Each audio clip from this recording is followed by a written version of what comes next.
Se um governo diz estar pensando e avaliando dar algum tipo de anistia a algumas pessoas, ele jamais deveria estar pressionando para a retirada de assinaturas. Essa é a prova do digital, do ódio mortal que a esquerda tem contra quem pensa diferente, quem é de direita, quem é conservador. Nós aqui só queremos justiça e entendemos, inclusive, que quem depredou o patrimônio público deveria responder pelo crime especificamente. Agora, daí a dizer que todos merecem pena de 14, 15, 16, 17 anos, como o caso da Débora do Batom e tantos outros, isso sim são os exageros, porque o Supremo Tribunal Federal, que deveria julgá-lo com imparcialidade, está também se unindo ao ódio da esquerda e julgando com ódio. E quando isso acontece, lamentavelmente o Congresso tem que deliberar sobre a matéria e praticar a justiça que não foi feita por quem deveria praticá-la, fazendo e aprovando a anistia. A Luísa Martins, que é a nossa analista de judiciário, faz a próxima pergunta, líder. Oi, líder, boa tarde, muito obrigada pela entrevista. Deputado, a gente vinha falando aqui agora há pouco que na visão de alguns ministros do Supremo Tribunal Federal, não é possível falar em anistia antes de todas as ações penais contra os envolvidos no 8 de janeiro serem julgadas, seja pela condenação ou pela absolvição, na medida em que uma das penas que tem sido impostas a essas pessoas é o pagamento coletivo de uma multa. Ou seja, enquanto 100% das ações não forem julgadas, não tem como se definir que fatia, né, desse montante cada pessoa vai ter que pagar. Como que vocês vão articular para poder eventualmente aprovar uma anistia sem que todos os envolvidos tenham sido julgados até agora? Como é triste ver a Suprema Corte usar desse tipo de argumento, esta mesma Suprema Corte que já tem 2 votos para condenar a Débora, condenando-a a 30 milhões de reais de multa.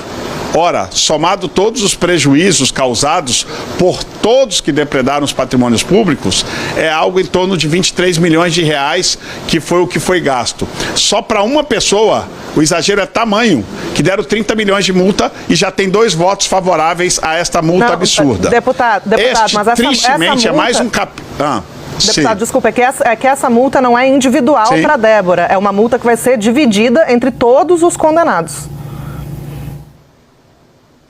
Bom, é isso que o Supremo Tribunal está falando. Na condenação está escrito dos 30 milhões e nós entendemos que o Supremo Tribunal pode fazer das multas o que eles quiserem. Agora, o que nós precisamos é que o Supremo Tribunal Federal, que é o causador deste problema, com penas excessivas, só para vocês da CNN, o telespectador ter uma ideia, essas pessoas estão presas, a maioria delas, a 2 anos e 4 meses de reclusão.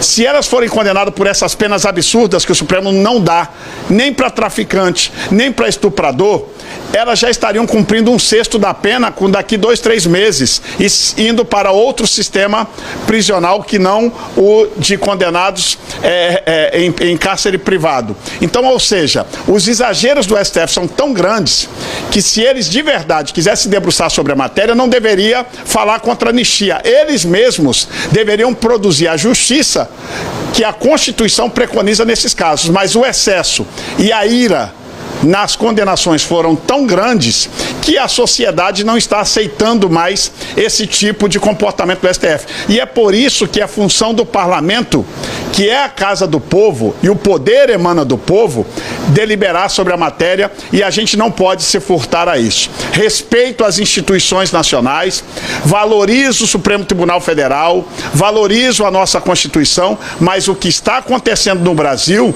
é simplesmente o parlamento reagindo, e por isso já temos a maioria para aprovar a anistia na Câmara dos Deputados, por causa dos excessos produzidos pelo Supremo Tribunal Federal. E eu vi aqui um comentário da Tainá anteriormente, do belo comentário equilibrado da ministra Gleisi no dia de ontem, que agora vem corrigir através de um Twitter. A gente precisa falar algumas verdades ao Brasil.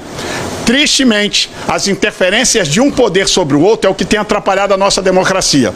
E eu não me assustaria se depois da bela declaração dela ontem de equilíbrio com relação a essas penas excessivas, ela não tenha recebido algum tipo de comunicação do STF para que ela se corrigisse no Twitter que ela fez hoje. Isso não me assustaria, não estou dizendo que aconteceu, não estou afirmando, não estou sendo leviano, mas eu sei muito bem como funcionam as pressões entre os poderes no Brasil, porque eu estou no meu 3º mandato.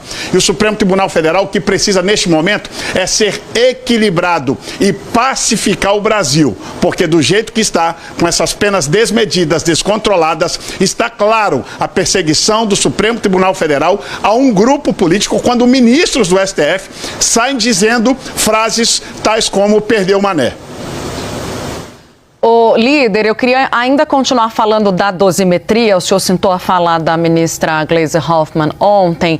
É falado aqui nos bastidores, né, em Brasília, que o presidente Hugo Motta busca uma costura, um caminho do meio, com consultas, inclusive, a ministros do Supremo Tribunal Federal, junto ao governo falando sobre indulto. No Supremo é sobre dosimetria e possibilidade de revisão de penas. Se o Supremo Tribunal Federal aceitasse revisar essas penas, inclusive trazendo até lideranças da oposição para uma conversa, o PL desistiria do projeto sobre a anistia?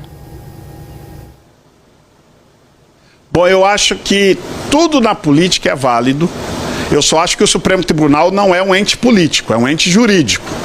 Portanto, não cabe, e se o julgamento do Supremo Tribunal foi à luz da justiça, não cabe interferências políticas sobre este assunto. Agora, se o Supremo Tribunal assumir que fez deste julgamento um julgamento político baseado em narrativas e quiser discutir politicamente sobre isso, eu acho que ninguém se furta, nós que somos da política, a conversar sobre política, mas não é o papel do Supremo Tribunal Federal. Não é o caso do Supremo rever, então, as penas, o líder, diante dessa discussão sobre a anistia? O Supremo Tribunal Federal é um órgão constitucional jurídico. Se ele tem atribuições jurídicas que pode rever se quiser.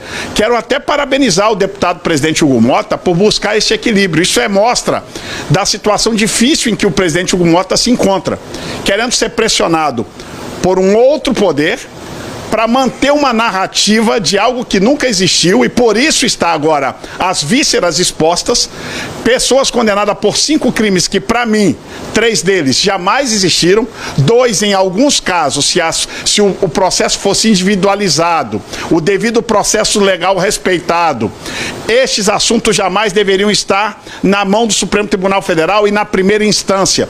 Se o devido processo legal tivesse sido respeitado nesse processo, ninguém